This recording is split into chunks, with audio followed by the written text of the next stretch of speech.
Buenas noches, amigos.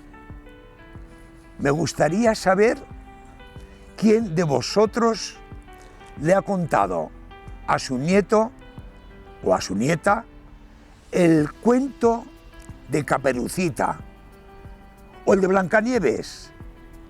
Me da igual, cualquier cuento de aquellos que nos sabíamos siempre.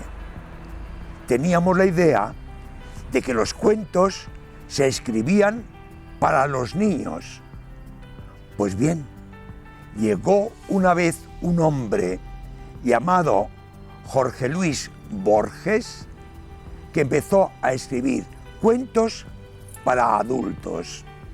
Yo recomiendo que si no le habéis contado a alguno de vuestros nietos el cuento de Caperucita, el de Pinocho o cualquiera de esos cuentos de siempre, se los contéis, porque a los niños les encantan los cuentos y si no se los cuentan sus abuelos, se van al móvil y se pasan la vida en el móvil oyendo los cuentos que el móvil cuenta. Por tanto, hoy vamos a hablar de cuentos, pero de cuentos de adultos.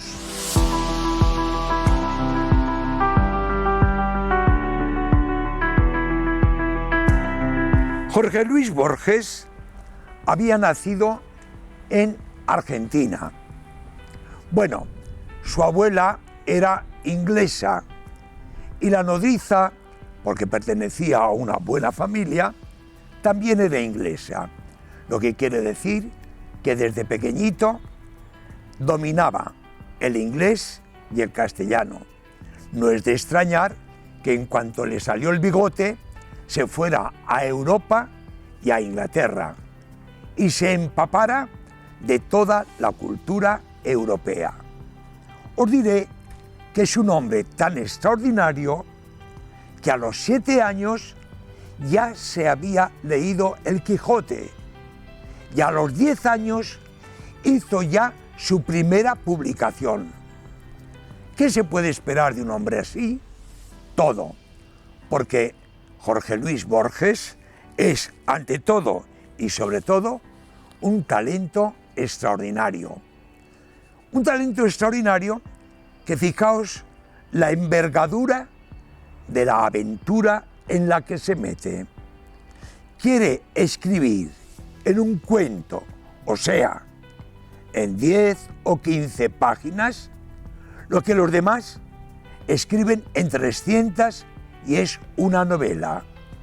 Él, por tanto, es un cuentista muy denso, muy imaginativo, muy especial.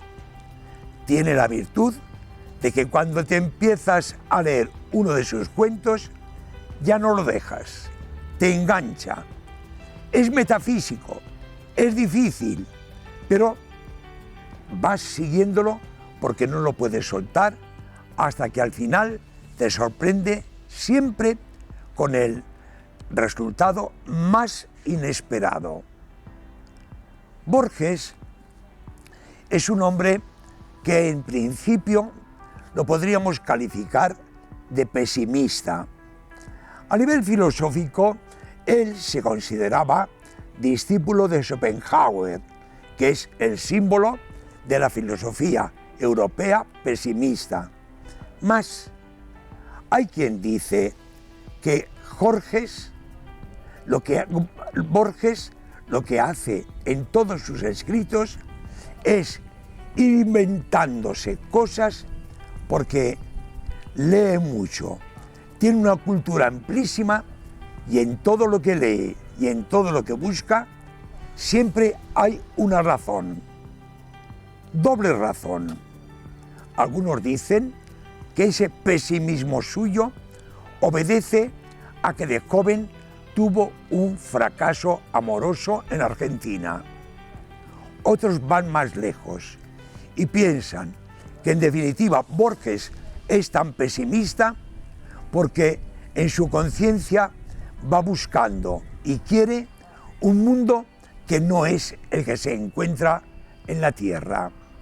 Por eso Borges presume y hace frases tan importantes como esta: yo no soy, o mejor, yo soy antinacionalista, yo soy antifascista, yo soy anticomunista, yo soy anticristiano.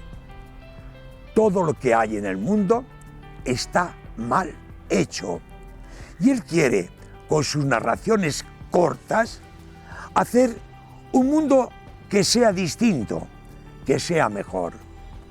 Para ello, juega con la inteligencia, no con la imaginación.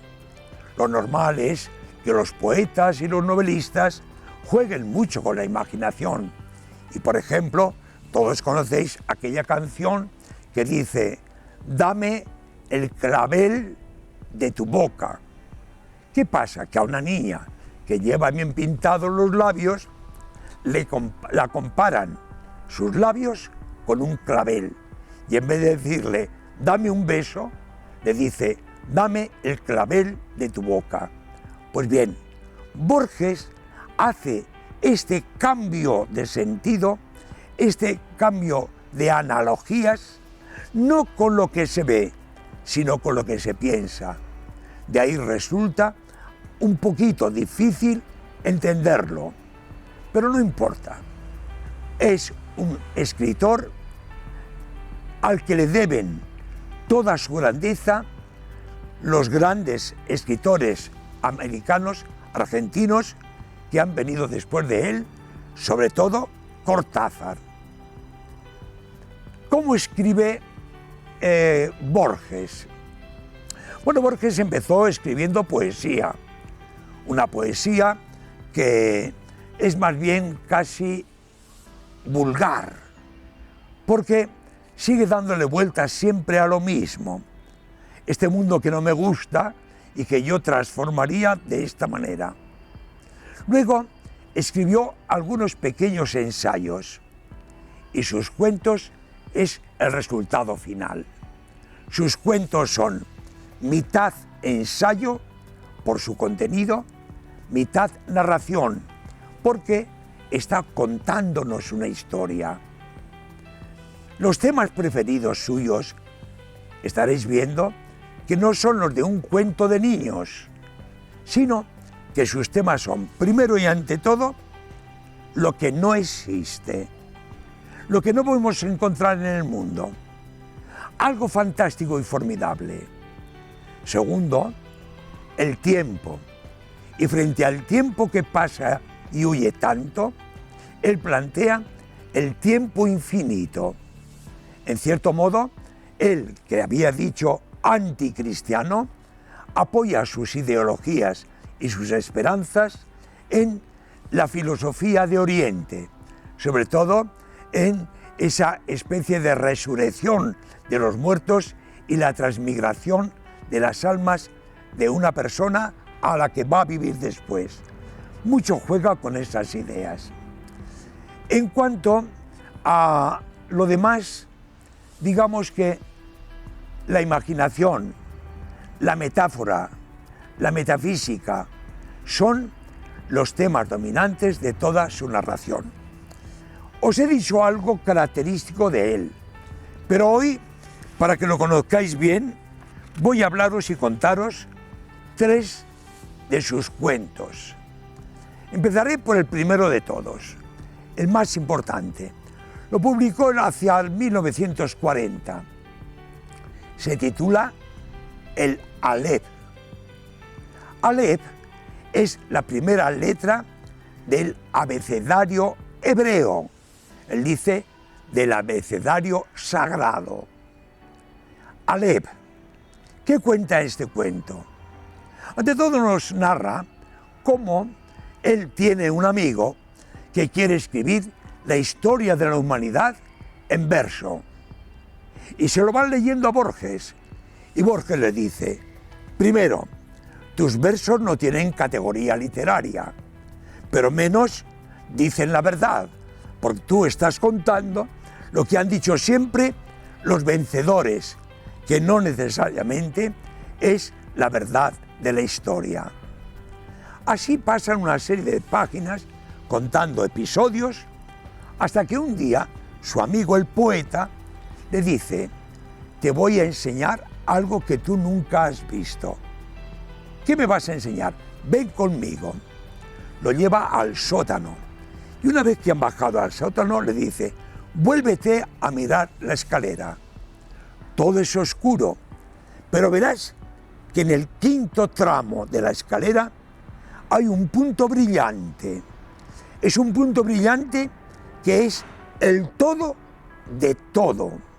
En ese punto brillante está el cielo y la tierra, están los hombres y la naturaleza, está todo lo que el hombre piensa, todo lo que el hombre quiere, todo en ese punto único que es el Aleph. Pensando después, ¿qué podría estar queriendo decir Borges con ese punto mágico? Bueno, pues lo que nos quería decir es que él anda buscando a Dios y a ese punto mágico, que es el Aleph, le da los atributos que las religiones damos habitualmente a nuestro Dios. Ese punto va a ser el que ilumine el mundo nuevo que él querría hacer. Esa es la historia de Aleph. Ahora me voy a ir a otra historia que es como el símbolo de la coherencia, precisión con que escribe Borges, lo bien que plantea los problemas. La historia es la siguiente. Al venir de su trabajo, el Mazún encuentra en su casa un sobre dirigido a ella. Lo abre y lo malentiende, porque está muy mal escrito, pero al final descubre que le está diciendo esa nota: tu padre ha sido arrollado por una máquina de la fábrica y acaba de morir. Inmediatamente esta mujer da la sensación psicopática, da la sensación de solterona, da la sensación de que en el mundo no tiene nada más que a su padre. Al morir su padre, automáticamente, como si unos hilos extramundanos la estuvieran dirigiendo, planea la venganza, porque le había oído decir a su padre que el dueño de la fábrica era socio suyo, le robó todo y se hizo el dueño, y a él lo tenía como un simple trabajador. Inmediatamente en Mazún la vemos que se va a un bar, que elige a uno de los hombres, se lo lleva a la cama e inmediatamente rompe el dinero que el hombre le da. Va entonces y llama por teléfono al director de la fábrica para decirle: hay rumores de una huelga en la fábrica. Si quieres voy a verte y te lo cuento. Ven esta tarde a las 5. Y a la tarde a las 5 se va a verlo.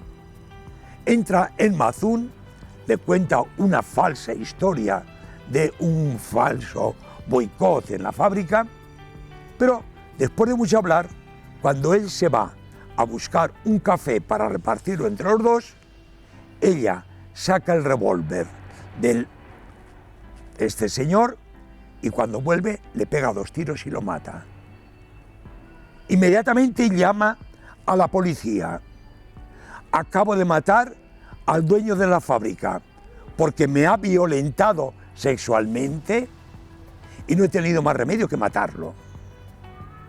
Fijaos qué trama tan bien organizada, en la que no sobra ningún detalle, y es uno de los cuentos mejor estructurados de Jorge Luis Borges.